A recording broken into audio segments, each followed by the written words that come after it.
Blessed day mga ka-faith. Alam mo ba, isa sa pinaka-importanting utos ng Diyos ay honor your father and mother? Sadly, marami ang nakakalimot dito. Kaya today, pag-usapan natin, care for your parents, receive God's blessing. Sabi sa Ephesians chapter 6 verse 2 to 3, honor your father and mother. This is the first commandment with a promise, so that it may be well with you and you may live long on the earth. At para mas madaling tandaan, gamitin natin ang word care. Una, cherish. Treasure your parents habang buhay pa sila. Don't wait na mawala sila bago mo ipakita ang love mo.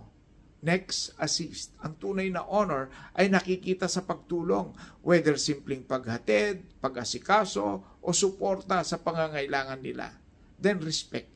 Ipakita mo ito both in words and actions. Huwag pabalang, kundi may humility, dahil sila ang ginamit ng Diyos para sa iyo. Finally, encourage. Bigyan mo sila ng lakas ng loob.